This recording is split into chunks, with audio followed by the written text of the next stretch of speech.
Okay, it's Saturday the 11th, doing this around 5:15 in the evening.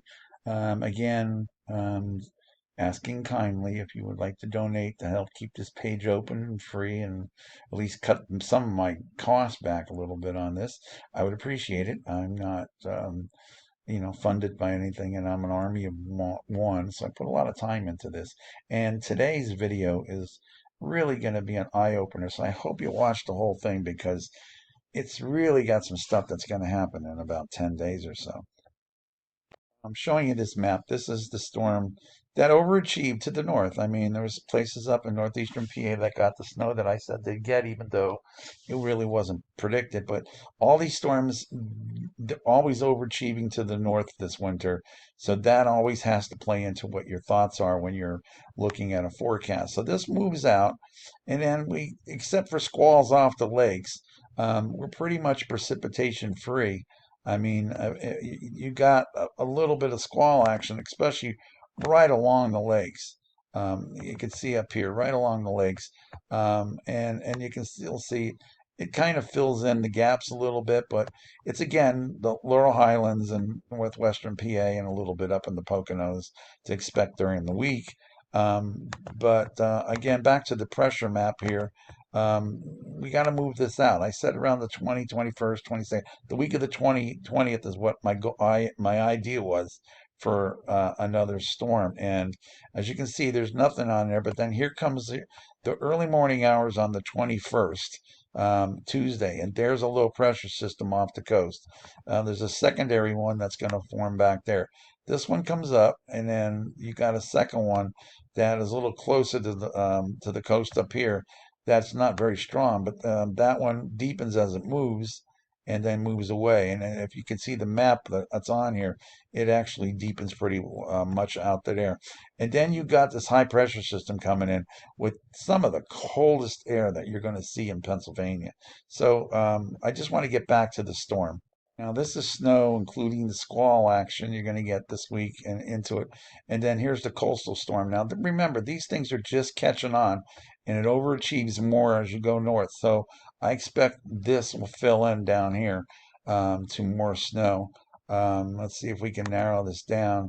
Let's see, let's back this up, narrow it down to the period of the storm. And that's kind of like an idea of right now, like a 2 day total, the 21st, to 23rd. And I expect this to fill in more, and I expect to see more of a 5, 6, 7, 8 inches in eastern Pennsylvania here and stuff like that. But the bigger story is not just that snow, it's these temperatures. Now, this is Monday, and you can see temperatures warm up a little bit early in the week in eastern PA. And then this cold air comes in midweek. And you can see as we get to Tuesday late in the day, 12 degrees below normal in the northeast to 15 to 20 some degrees below normal in the west. So pretty cold air moving in, but that's not the coldest air.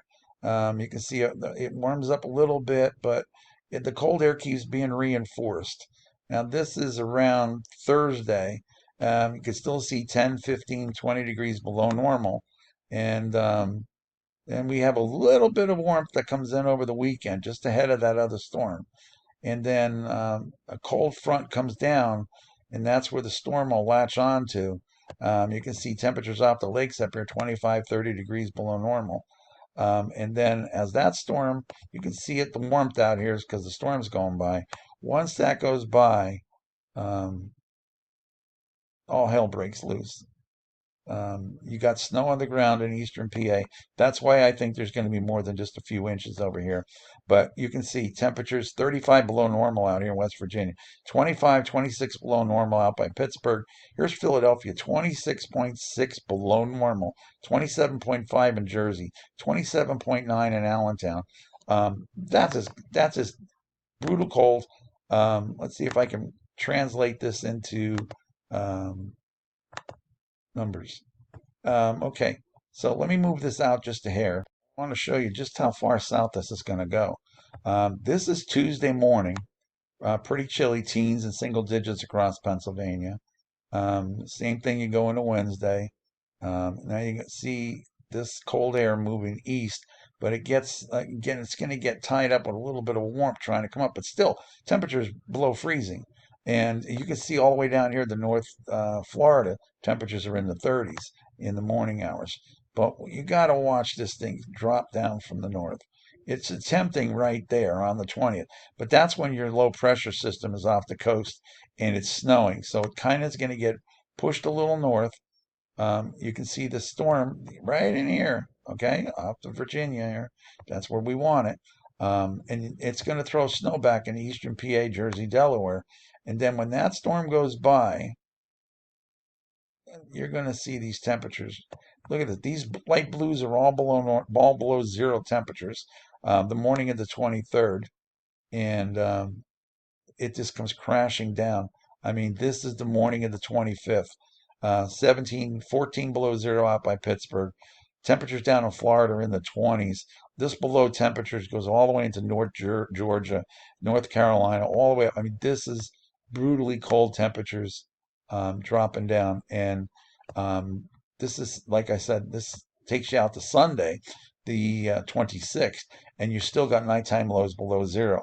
If you're wondering how warm it would get during the day, um, there you go. Single digits during the day.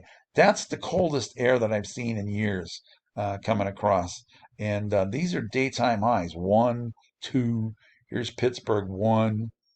And up by Wilkes-Barre, 8. Philly, 9. Atlantic City, 10. This cold temperatures. We need to keep an eye on that.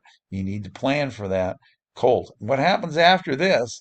Um, there's a chance of another storm, but then behind that, we flip and the pattern gets above normal, and it's probably going to be above normal for about 2.5 weeks, and then right after Valentine's Day somewhere, cold air will return. Now, what's the thing to remember about that? Look at my analogs, and what's going to happen then is you see all these storms that are coming across. They're either going straight out or too far off the coast. When we get to the middle of February, that's not how it will be. The jet stream changes, everything changes as you get towards late February. And then you're going to see more of these storms come up closer to the coast and head up to the northeast. And that's why the end of February might be, and the beginning of March might be quite an amazing time, except you got to go through 2 weeks. You always have a thaw. Usually it's in January. Now it's in the beginning of February. All right. Tried to throw a lot of stuff at you there, but just keep all that in mind. We'll keep tabs of this storm off the coast, and this cold temperatures here is definitely going to happen. So that's a definite. Just this storm here, I think, backs up a little more here because you've seen the 25, 35 below normal temperatures in Jersey and in southeastern PA. So there's got to be snow cover for that. So, okay, that's the way I see it. That's the way I'm reading models and everything. All right, everybody take care, be safe. I'll be back on here. Um, I'm going to try to get on tomorrow. I have a full day of work. If not, I will see you on Monday. All right, everybody take care.